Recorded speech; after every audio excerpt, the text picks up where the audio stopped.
Aturan Panseri Umat.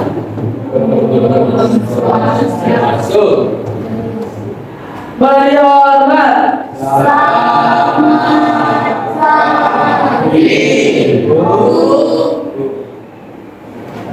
Pagi semuanya. Oke, sebelum kita masuk ke materi, kenal saya dulu ya. Dewa Ayu Syahria Septiani. Bukan lagi. Bukan sampai. Bukan. Sekarang kembali sebenarnya. Oke, sekarang kakak mau kasih pertanyaan dulu. Kan kita sekarang materi ini aja. Nah, maksudnya kalian sudah pernah membaca saya kan? Sudah. Nah, apa makanya saat membaca sebuah saya, bagian mana yang paling kalian paham? Dengan nama ceritanya Angki dari tokoh, alur, dari mana? Alurnya. Selanjutnya, setelah kalian membaca ayat, biasanya ada tidak nilai pesan yang tersampaikan atau yang dapat kalian kutip? Ada. Biasanya nilai apa?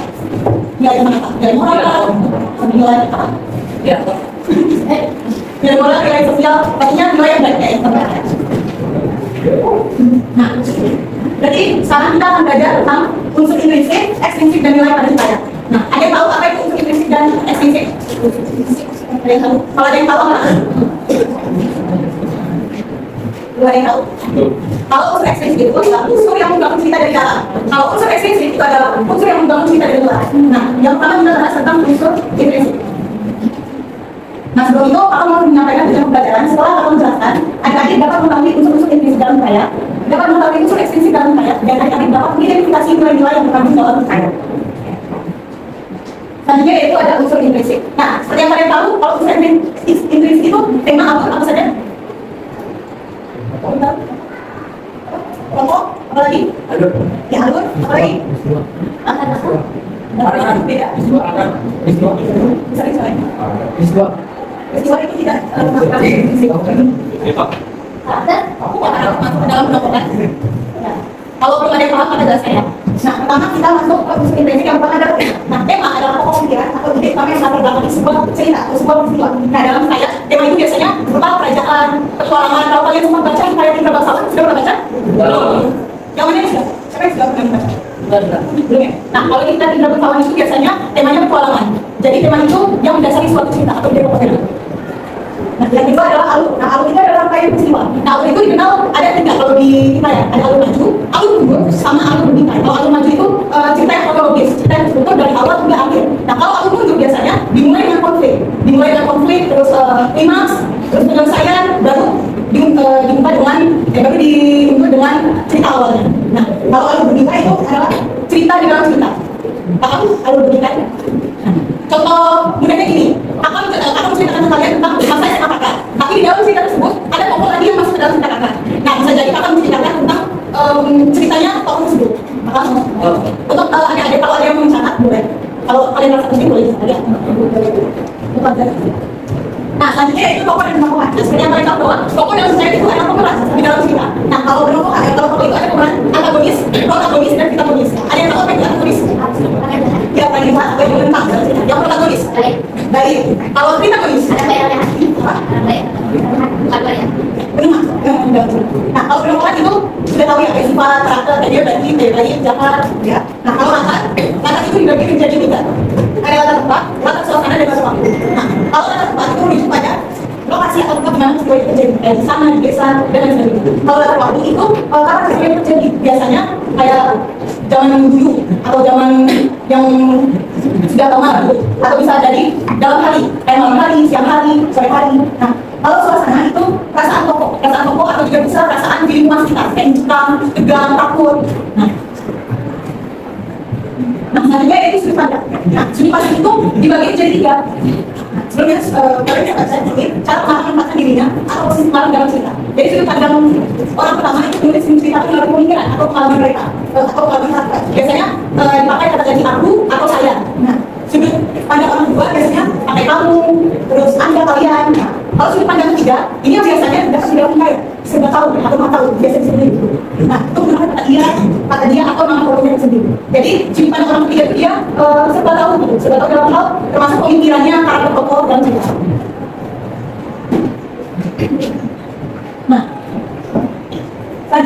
itu ada amanat. Amanat itu sama dengan pesan moral. Pesan moral yang ingin disampaikan pengarang atau penulis kepada kita. Nah, biasanya itu tidak disampaikan secara langsung, tetapi disampaikan lewat dialog tokoh yang ada di dalam cerita. Nanti sampai sini, ada yang mau ditanyakan? Belum? Nah, selanjutnya itu gaya bahasa. Nah, kalau gaya bahasa di kita itu kan kayak Melayu klasik, Melayu kuno, kayak Arkayu. Arkayu itu kan adalah kata yang kuno ya, kata yang maksudnya tidak modern lah. Nah, yang kedua itu adalah majas. Kalau di hikayat biasanya menggunakan gaya bahasa atau majas. Nah, kalian tahu nggak fungsi penggunaan majas di hikayat itu apa? Di cerita. Jawab aja. Yang memberikan ceritanya. Nah, biasanya itu ada majas antonomasia. Nah, majas antonomasia itu adalah majas yang menyebut seseorang berdasarkan ciri atau sifat yang menonjol. Ada yang mengganti nama orang tersebut dengan sifat atau gelar yang ciri khas. Nah, contohnya ini, kalau kita tahu mengapa saat itu aku mengucapkan terima kasih pada perempuan tua itu. Kalian bisa tahu yang mana, kata mana yang termasuk majas antonomasia? Ya, betul, perempuan tua itu. Nah, yang kedua adalah personifikasi. Personifikasi itu adalah majas yang menyatakan benda mati atau bisa jadi benda hidup kayak tumbuhan, hewan itu menjadi seakan menjadi kayak manusia. Nah, contohnya bulan tersenyum yang sedang pertemuan dua insan yang saling mencintai. Nah, bulan kan tidak bisa tersenyum ya. Nah, jadi itu yang masuk ke dalam majas personifikasi. Nah, yang ketiga adalah majas nilai. Nah, majas nilai itu adalah majas perbandingan yang membandingkan satu hal dengan hal lain yang berdiam secara eksplisit atau secara terang-terangan. Nah, contohnya kamu tidur seperti kerbau. Ada yang tahu nggak apa itu artinya? Atau ada yang ngerti maksudnya? Kamu tidur seperti kerbau. Ya, bisa dibangunin atau dia tuh hidupnya tuh terlalu lama gitu ya. Yang keempat juga adalah majas pura atau majas perbandingan langsung, tapi dia tidak memakai kata penghuni. Kalau sekiranya ada kata seperti laksana bagai kalian bisa lihat, kalau metafora itu saringannya. Jadi dia adalah langsung betul aja. Nah, itu termasuk metafora. Nah, ini yang kayaknya kalian sudah tahu ya, kalau di sekolah ya, kayak majas yang berlebihan, yang lebih berlebihan. Kayak aku sudah menunggu berjuta tahun untuk ketemu denganmu, itu berlebihan ya. Kalau dia kayak baru menunggu tahun gitu ya, ada yang tahu ini contoh itu pola. Karena berubah, mau bilang masih berubah, kita tahu. Lebih dengan ini, ya itu termasuk. Ada yang tahu lagi? Ada lagi? Ada yang mau coba? Ada lagi? Nah, selanjutnya kita masuk ke unsur eksplisit, yaitu yang tadi bilang eksplisit itu adalah unsur yang membangun cerita dari luar. Nah, itu berkaitan dengan latar belakang pengarang. Nah, kalau berkaitan dengan latar belakang pengarang ini tentang siapa penulisnya, tentang pengalamannya di masa lampau, di masa dulu. Nah, kalau contohnya kalau pengarang di masa kerajaan, di masa yang sudah lampau, pastinya dia tuh bisa menggambarkan dengan jelas kehidupan tersebut di dalam hikayat, di dalam cerita. Nah, jadi latar belakang pengarang itu sangat penting ya di dalam cerita. Nah, yang kedua adalah kondisi sosial dan budaya masyarakat. Nah, hikayat itu sering menggambarkan bagaimana kehidupan rakyat di masa dulu, bagaimana mereka berperilaku, terus cara menghormati raja, terus juga biasanya kayak dengan hubungan antar sesama manusia. Nah, selanjutnya adalah latar agama. Nah, kalau kalian sering membaca hikayat, berarti kalian tahu bahwa hikayat itu ada hal-hal yang berkaitan dengan agama, dengan religius. Biasanya tokoh di dalam cerita itu kayak mereka berdoa, meminta pertolongan kepada Tuhan. Nah, itu yang menjadikan latar agama. Nah, selanjutnya sampai sini ada yang mau ditanyakan atau ada yang belum paham? Ada yang mau ditanyakan? Atau kita lanjut nilai juga? Oke, nilai-nilai dalam PS itu ada nilai apa saja? Coba kalian cari di internet. Sebelum kalian berjumpa. Kata kasih waktu 2 menit. Nilai-nilai yang ada di dalam PS. Lanjut di dalam PS.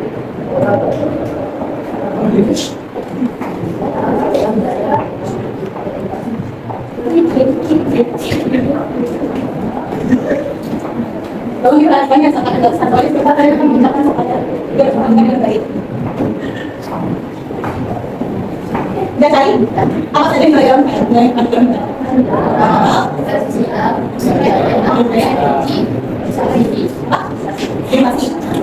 yang pertama itu adalah nilai agama. Nah, nilai agama itu sama saja dengan nilai religius. Nah, dan saya kita dapat identifikasi melalui beberapa aspek kayaknya tokoh yang kedua tadi yang saya jelaskan itu karena nilai ini masih dia masuk dalam ekspresi. Cara berdoa atau meminta pertolongan kepada Tuhan, gambaran tokoh yang agama Islam. Ya. Nah, selanjutnya adalah nilai budaya. Nah, nilai budaya di dalam itu paling tentang adat istiadat atau tradisi atau kebiasaan dalam kehidupan yang dulu di masa lampau. Nah, selanjutnya yaitu nilai moral. Nah, nilai moral ini adalah nilai tentang baik dan buruk manusia. Jadi yang bisa kalian ambil, contohnya baik buruknya itu seperti apa. Nah, selanjutnya yaitu tentang nilai sosial. Nah, nilai sosial itu yang hubungan dengan antar individu, sesama individu. Sebelum kalian kerjakan LKPD yang kalian kasih, kita screening dulu ya.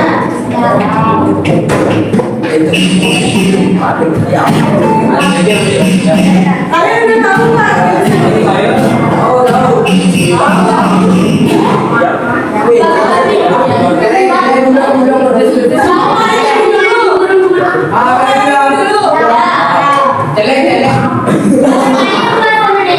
Bahasa Indonesia ya, mata pelajaran bahasa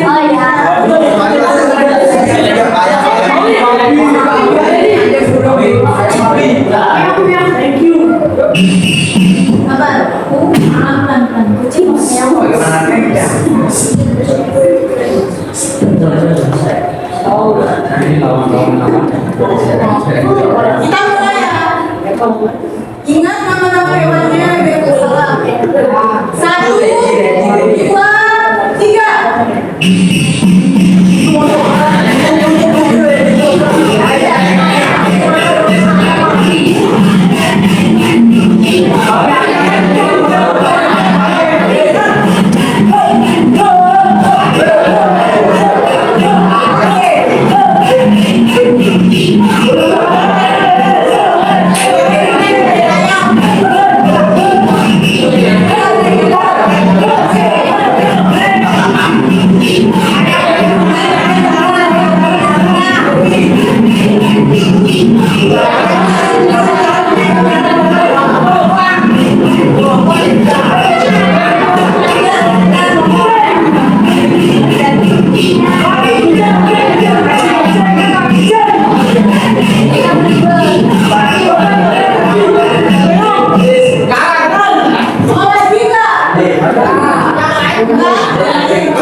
Kalian bikin aja tangannya kayak gini, kayak menembak. Jadi kalian ikut beatnya atau ikut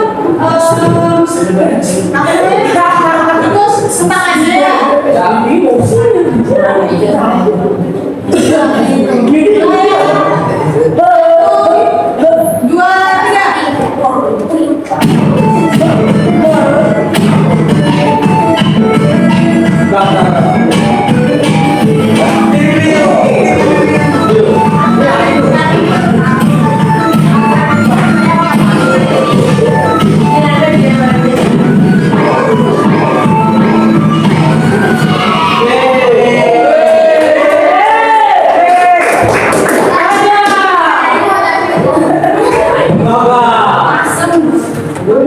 Kita mulai kerja.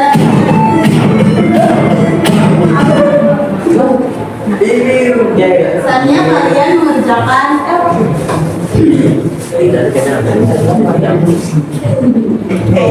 nanti tolong tulis nama kalian sama kelas kalian ya.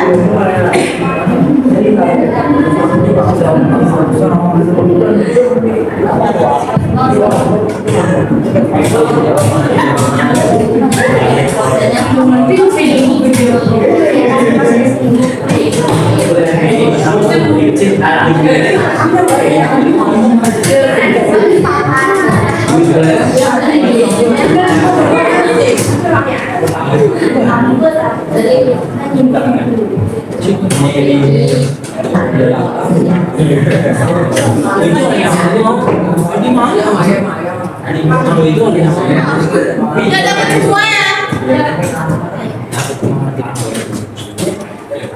Itu ada 3 pertanyaan aja kok.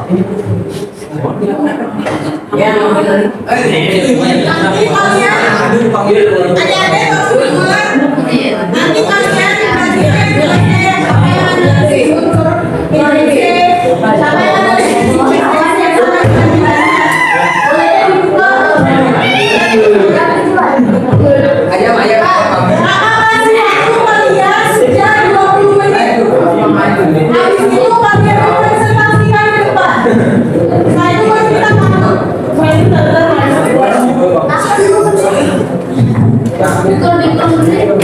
No.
Udah selesai semuanya? Udah?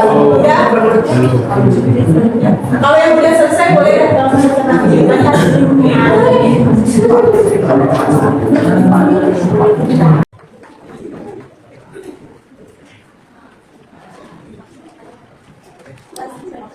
Perkembangan dari umat.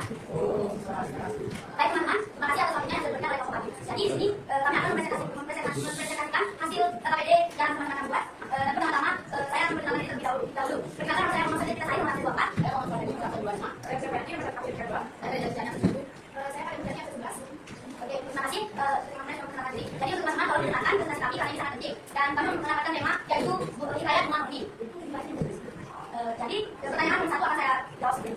Analisislah unsur linguistik yang terdapat dalam teks hikayat Umar Budi yang berisi tema, alur, tokoh, dan penemuan, latar, sudut pandang, amanah, dan daya bahasa. Jadi saya akan jawab. Yang pertama temanya yaitu kebaikan lawan kejahatan persaudaraan dan kasih sayang. Alurnya, alur maju mulai dengan pengenalan tokoh dan latar. Konflik muncul ketika ada tokoh jahat yang menindas, tokoh lain menghadapi tantangan berat dan resolusi. Terjadi ketika tokoh lain berhasil mengalahkan kejahatan dan hidup bahagia. Tokoh penokohan, tokoh protagonis yaitu Umar Budi. Dia memiliki sifat yang baik hati, sabar, penyayang, dan cantik. Yang kedua tokoh antagonis. Tokoh antagonis ini yaitu ibu tiri dan saudara tiri Umar Budi. Yang mana sifat yang jahat, dari hati, dengki, dan suka menindas. Yang ketiga yaitu tokoh antagonis atau penengah. Yang dimana antagonis ini pemasuk mereka sendiri yang bernama Inap. Yang ketiga sudut pandang. Sudut pandang orang ketiga serba tahu. Pengarang menceritakan semua kejadian dan pikiran tokoh. Yang keempat ada amanat. Amanatnya kebaikan akan selalu menang melawan kejahatan. Pentingnya memiliki sifat baik, jujur, dan setia. Jangan iri hati pada orang lain atau dengki. Gaya bahasanya. Jadi gaya bahasa dalam hikayat tersebut menggunakan bahasa Melayu klasik dengan banyak majas. Yang pertama yaitu majas sipil, majas metafora, dan majas personifikasi menggunakan ungkapan peribahasa. Sekian dari saya dan yang kedua akan dijawab oleh Eva.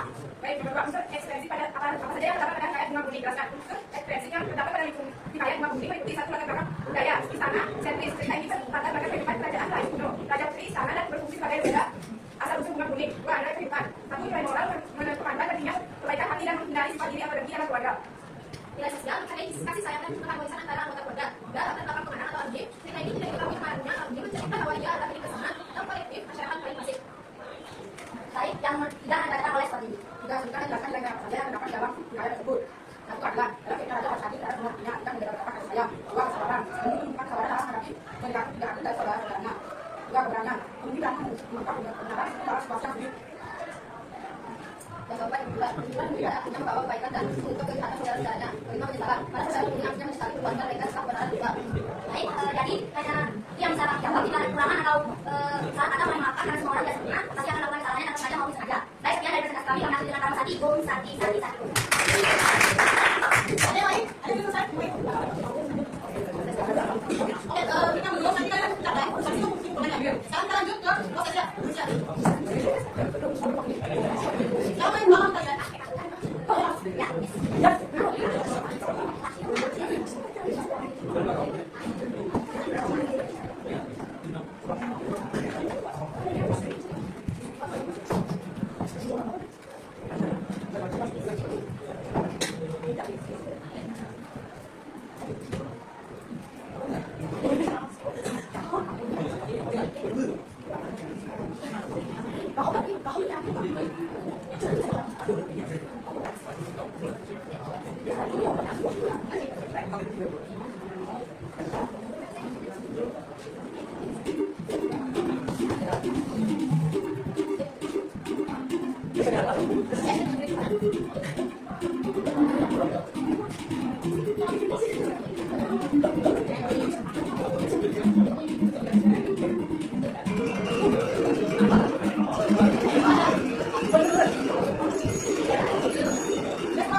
Thank you.